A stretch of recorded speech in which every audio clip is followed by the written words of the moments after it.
my whole situation with Colin Kaepernick is the idea that people who have done wrong and who have transgressed are now in a position to judge a man who hasn't. And they do it in a way that seems judgmental, and it seems the antithesis of what the grace and forgiveness they got. And so however they qualify it, I think that if it is, you don't have to play in the NFL. You get to. He made a stand. He obviously understood what that would entail, that there would be some negative repercussions for it. I get that. But to have men who have so heavily transgressed, like Michael Vick got a second chance, almost won the MVP. He got another chance. I would think a man like that, who had been through his trials and travails, would be more accessible, would say, you know what, this guy deserves a chance. And the idea that somebody's asking for him to get a chance when he did absolutely nothing wrong except point out the inequality of America, that to me is what galls me, and that men would actually argue that position, especially men like those two men we referenced. But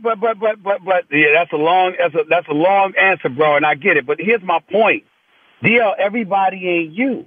You know, you're a deep thinker. You make a lot of sense.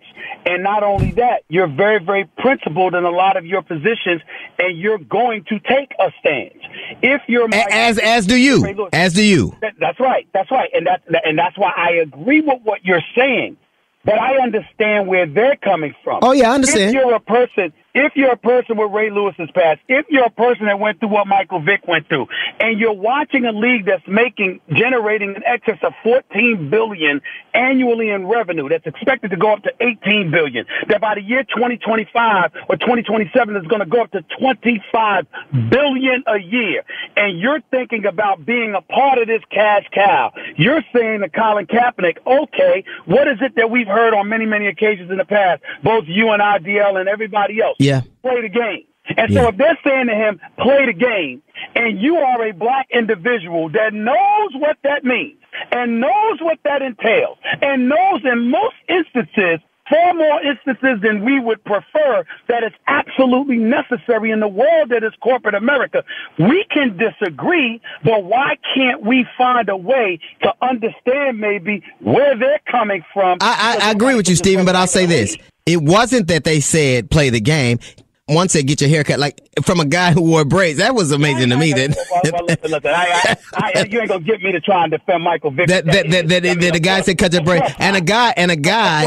That's what you do when you're on trial for doing something wrong. That's what your lawyers tell you to look a certain way, so you look more appealing and less guilty of a crime. That's why you cut your hair. That's why you wear a suit. That's why you look innocent. He is actually innocent. And the other thing that I found just so insulting, they talked about, particularly Ray was talking about, can it help your team? Now, Colin Kaepernick could help a team better than Napoleon Dynamite's uncle, who they brought up from wherever he came from. And so I can understand a principled argument. I can understand just play. What I don't understand is all the machinations to kind of malign someone, particularly when it doesn't, when you have gotten, like I said, allowances that no one else did.